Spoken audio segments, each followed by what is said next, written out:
Hey guys, Aaron with Fundamental Defense here.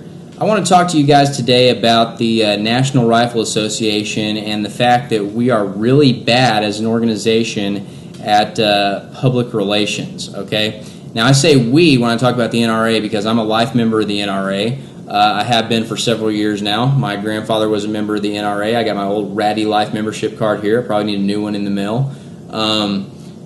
I support the NRA. I have my whole life. I've spent Sunday at a Friends of the NRA banquet dropping all kinds of money on guns that I didn't win in the auction, unfortunately. So I support the cause. I'm a member. I bring other members in. I recruit people all the time. But I think we suck at PR, and let me tell you why. Here's a picture of the magazine cover that I got in the mail today from the NRA, my American Rifleman for the month.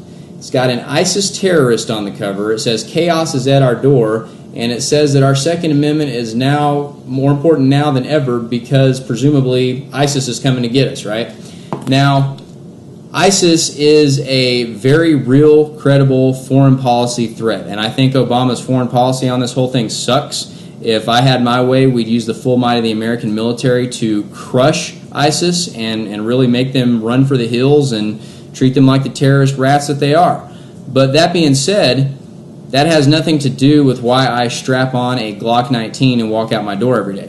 What I'm interested in is protecting myself in the public space and being able to do that legally and protecting my family within my home and when we go out together in the public space. So I've got the normal American aspirations of going to work every day, making money to feed my family, and getting home safe. And at no point during my day does it cross my mind, oh, a terrorist might come and try to chop my head off. Now, is that a possibility? Is that somewhere within the realm of possibility? Obviously it is, because look at what happened in Oklahoma a couple of weeks ago, right? Lady gets her head chopped off at work. But that is a very unlikely thing for most of us. It's an anomaly, I guess you could say. So if you're really focusing on, oh, I'm worried about ISIS coming to get me, then you're probably focusing on the wrong things, because that's way outside the realm of what's plausible in your day-to-day life as an American citizen. Now, let me tell you who that magazine cover does appeal to. And it's like 1% of our population, or 3% as they like to call it, who are, focusing their everyday lives on having to fight some sort of militia war against either Homeland Security, the Obama administration coming to take your guns at gunpoint, or ISIS, right?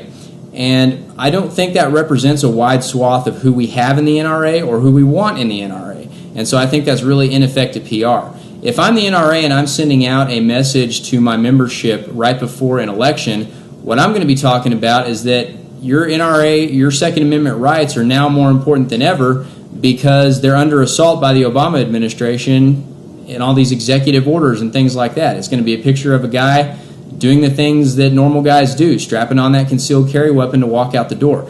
That's what normal American gun owners are doing. That's why they're buying firearms, and that's what they're concerned about. It's not very many of us who are doing that because we're worried about ISIS.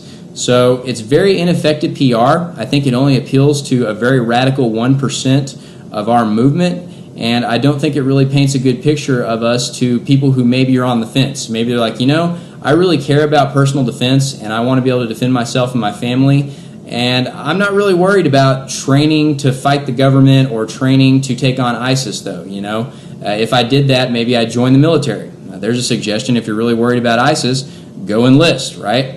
There's plenty of opportunity to go to war. There was right after 9/11. I went over and fought in Iraq, and hey, there's been plenty of chance for you to do that, and there's plenty of chance going forward. So the NRA isn't the place for you to go get your jollies fighting terrorists. There's options for you if you want to do that. So I just don't think that that's going to be a very effective message for us going forward if we intend to grow our organization and have more influence in the American culture. So that's my 2 cents about the issue. That's just one guy's opinion. Tell me what you guys think about it. Do you think that it's an effective messaging campaign to put ISIS on the front of the American Rifleman and tell people that they need to vote the Second Amendment rights because of ISIS? If you do, that's your opinion, and I'm proud to debate you on it. I'd be glad to do that.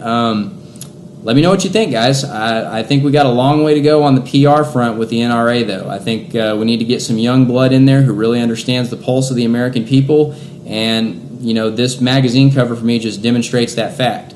So, proud member of the NRA, always will support the NRA, but we need to fix our image a little bit, guys, and that's really my message to you at the end of the day with this quasi rant here. So thank you for tuning in, and let me know what you think.